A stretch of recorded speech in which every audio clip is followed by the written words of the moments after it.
is up, guys? So I'm here in the garage, carport, what you may call it, and I have a lot of the parts set up. Down here I have my eBay special stuff, Clutch Max kit. I got the disc with the enclosed springs. I already put the pilot bearing and the flywheel there. So just a little kind of parts list. We have the clutch line from the slave all the way to the master. And there's the pass-through for the firewall. I kind of nabbed the whole thing. And then the mount, I went ahead and thread locked those two bolts on the bottom. I'm probably going to go grab another stud and a short bolt. And then I have my 12.17 millimeter for our flywheel bolts. Got the manual flywheel bolts because your automatic ones are too short and it's going to be you just won't be able to use them. So what I'll first have to do is probably replace this sensor because it's broken. I don't like how this rusted, so I'm going to try to find as many of these clamps that are on the car and replace them, as well as this high side AC line. I have another one from my donor Civic because there's a restriction in the AC, and the only thing that hasn't been replaced is the lines, and I'm freaking tired of these wasps. These are dirt daublers, so they're not too bad, but if there's a freaking nest up there, I'm gonna be pissed. Look at that guy. Just trying to find a spot. Get out of there. But anyways, that's why it's a good read. Like, they'll turn all these holes into freaking nests. If not them, it's like these worms and stuff. This thing's on the ground, so it's not getting to them real quick, but you can cover things up like that so bugs don't get all up in your shit. But yeah, high side AC line, and then I can start trying to hang the transmission into the car, and then get this line rounded. Then we have the shift linkage here out of an EJ1 and the center console dealio. A couple more parts will be needed. I have a roll of wire and soldering gun to make any kind of jump overs or whatever for the interlock so I can get the key out. But we're going to start with at least by trying to get the transmission prepped and the clutch and flywheel on and that high side AC line done, and then try to get the transmission up in the car. So take it from here and see how far we can get today. Alright, so I want to make a quick video regarding the eBay lightweight flywheels and cheap clutch kits, because I've ran into it already myself with my Integra, the XCD flywheel and clutch. I had the clutch material separate off half of the clutch, and it's due to the flywheel being unsurfaced and probably the clutch pressure plate too. But I had to have it resurfaced and put a comp clutch in that car. I bought some more cheap parts for this car, don't ask me why, but got another chromoly flywheel and I didn't feel too keen on it, so I took it to the machine shop, just got it back, and let's check it out here. So what I'm talking about is, you can kind of see, and so this is Clutch Max brand, all of this. You can see here, hopefully I can get it to focus, that it has like lines or grooves the way it was cut, and normally you want it to be like this because this just got back from the machine shop and it was low on here, this side and this side, so it would only be gripping right here, and then you could hear how it was like only on, it was like with the machine. So it was just terrible. Brand new flywheel for it to be like that. And then the Clutch Max kit came like this, all shoved in the pressure plate. It's got a little sticker. Yeah, whatever. There's only 3 clutch manufacturers anyway. The disc does look good. Has those covers on the springs so they can't just come out, except for here on the back. But it's definitely something that I would recommend. Is if you're gonna buy one of these $100, $80 flywheels lightweight, get it turned right away, because there's no point in putting it in your car because it has not been cut correctly.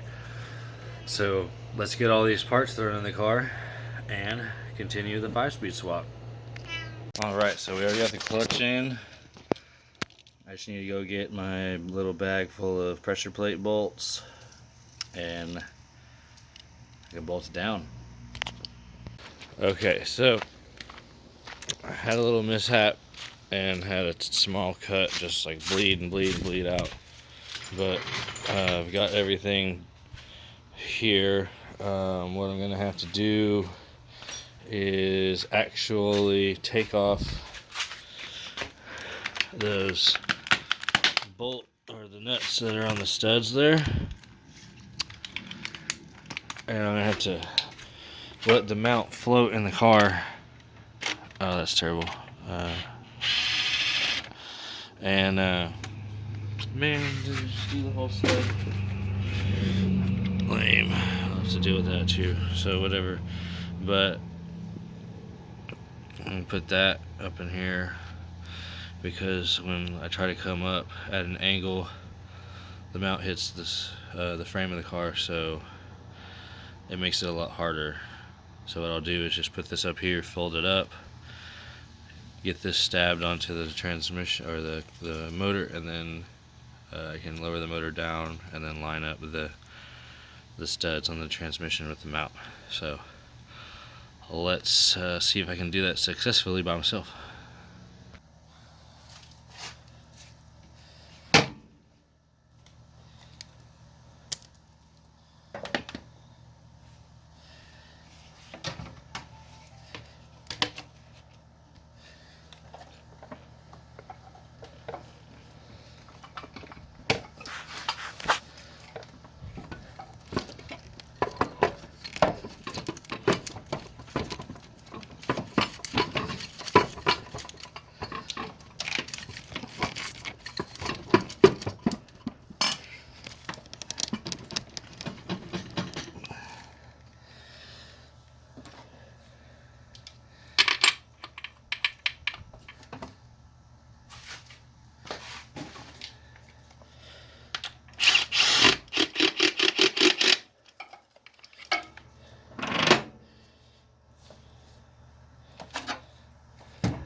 That's a little.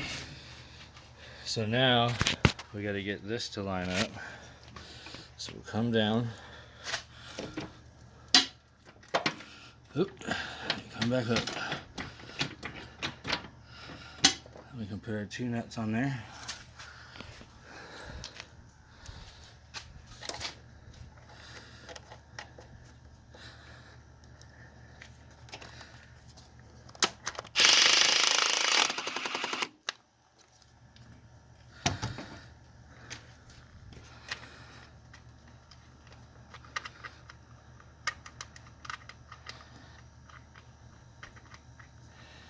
This one I'll have to ratchet wrench on there due to the angle. We can run this one in too.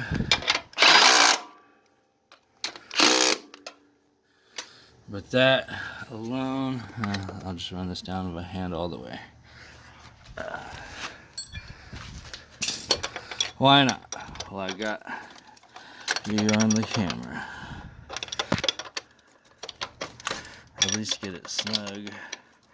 That way I can let the jack down. The jack's been holding the motor up for, I don't know, a good bit.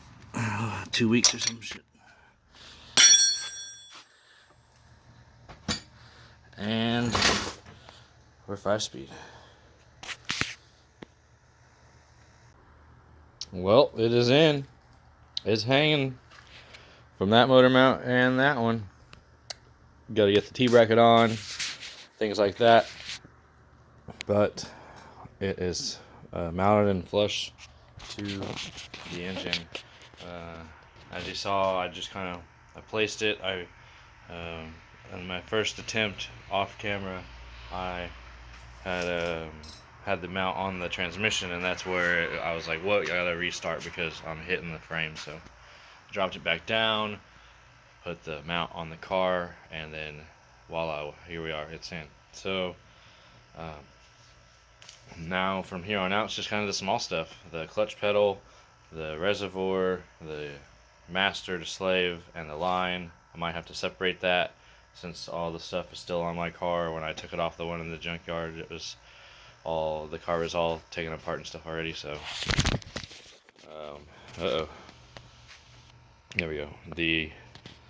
I'll just have to make sure it can route through and all the way around. But before I do that, I'm gonna do small stuff like put the reverse switch in and tighten this bigger sized bolt that came with the mount, and then get back to this high side line. I actually haven't done it yet.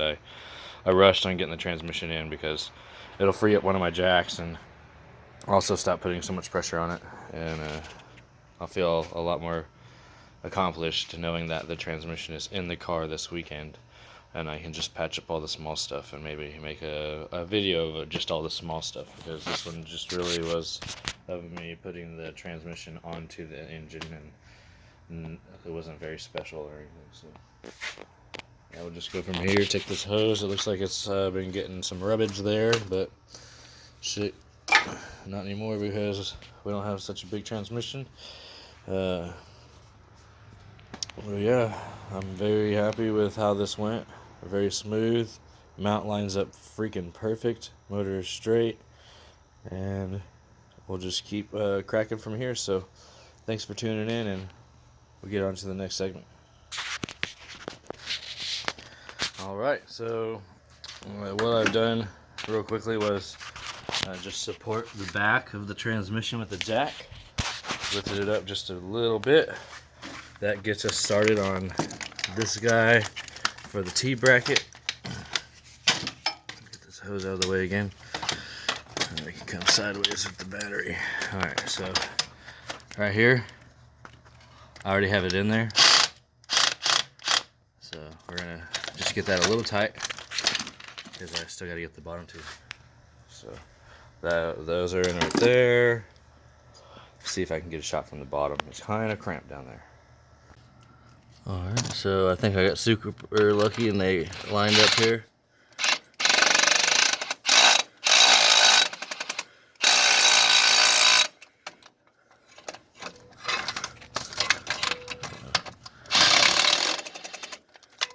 This little gun is kind of annoying.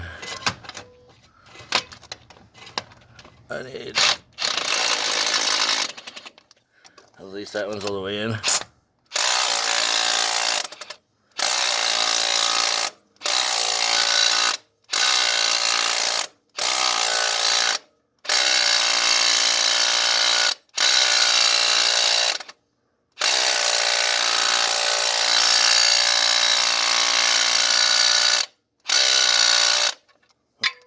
Golly. Alright, so that's all three mounts still bolted in. Up here.